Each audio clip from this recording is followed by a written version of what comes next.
Here's why Rhaenyra felt betrayed by Alicent wearing the green dress at the wedding feast.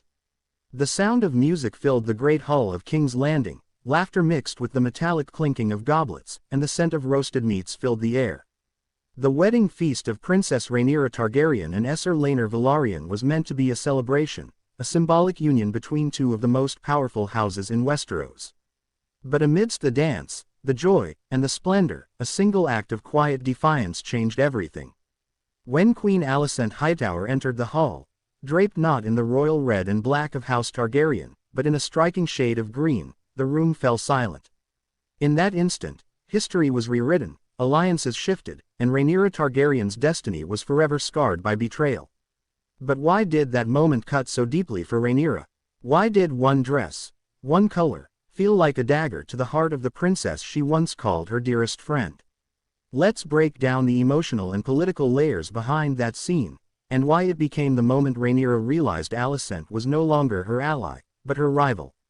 To understand the weight of the green dress, we need to go back to a time before crowns, before power struggles, when Rhaenyra and Alicent were simply two young girls growing up together in the Red Keep. They were inseparable, Rhaenyra, fiery and free-spirited, the heir to the Iron Throne, and Alicent, kind and poised, the daughter of the ambitious hand of the king, Otto Hightower. Their friendship was genuine. They read together, laughed together, shared secrets in the gardens, and comforted one another through the loneliness that came with life in the court. For Rhaenyra, Alicent was more than a friend. She was a sister, someone who understood her better than anyone else. But as is always the case in Westeros, nothing stays pure for long.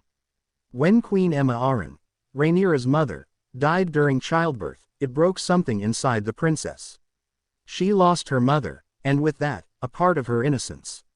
At the same time, Alicent was slowly drawn into the political orbit of her father, Otto Hightower. Otto saw opportunity in the king's loneliness, and pushed his daughter toward him. Alicent, torn between her loyalty to Rhaenyra and obedience to her father, spent quiet evenings with King Viserys, comforting him, reading to him, being the gentle presence he craved in his grief. It wasn't long before comfort turned to companionship, and companionship turned to something more. When the announcement came that King Viserys would marry again, and that his new bride would be none other than Alicent Hightower, Rhaenyra's world shattered. For her, it wasn't just a political move. It was personal, deeply personal. Her best friend had become her stepmother.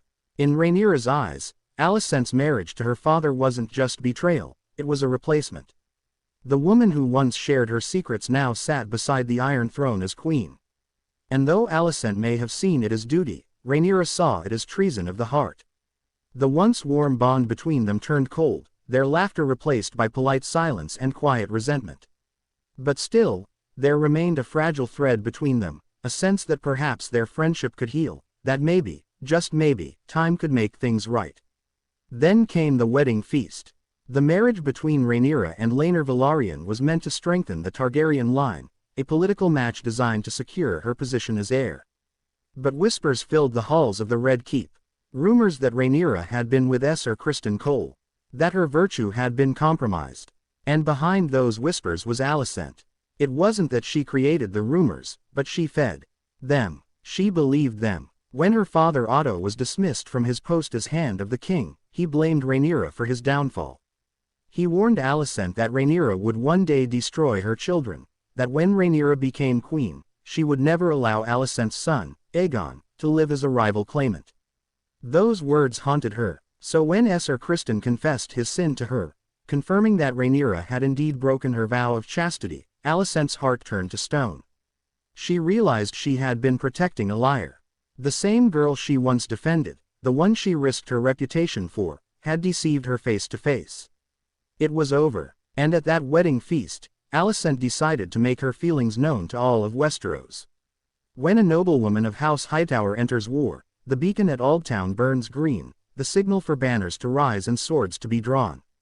Alicent knew this. The court knew this. So when she walked into the Great Hall that night wearing a gown the color of the Hightower beacon, radiant green, bold and unflinching, it was no accident. It was a declaration of war. The music stopped. Conversations froze mid-sentence. Even King Viserys faltered at the sight of her. And Rhaenyra, radiant in her Targaryen red and black, turned, meeting the eyes of the woman she once loved like a sister.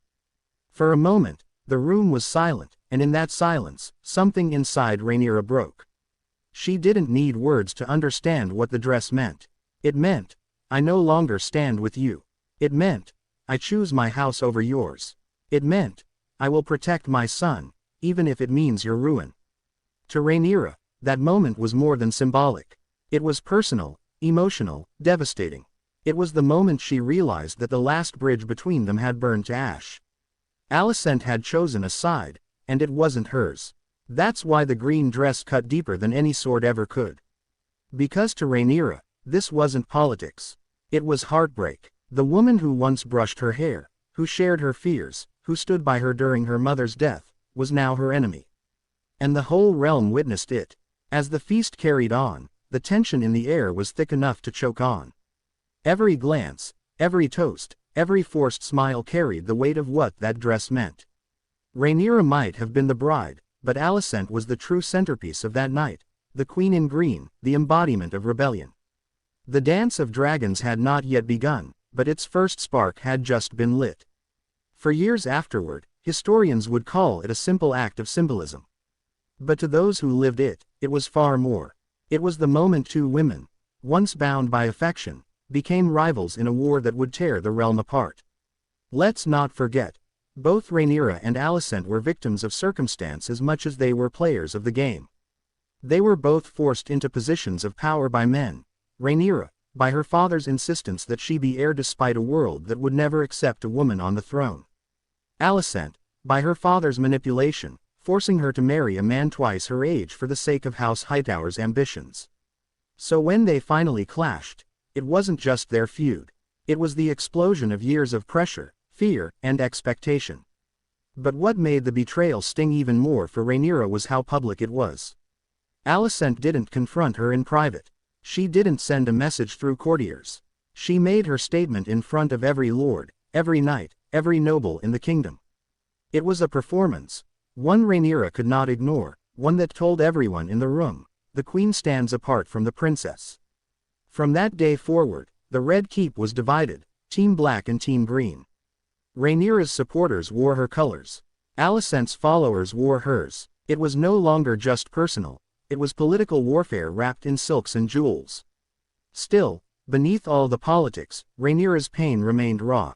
This wasn't just about who would sit on the Iron Throne. It was about the loss of the one person who once made the Red Keep feel like home.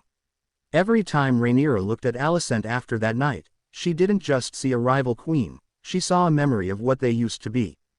Two girls who once dreamed of freedom, now trapped by crowns and duty, staring across a chasm neither could cross again. That's the true tragedy of the green dress. It wasn't just the spark that ignited the dance of the dragons, it was the moment friendship died and mistrust was born. And in a world as cruel and political as Westeros, that kind of heartbreak can be just as deadly as fire.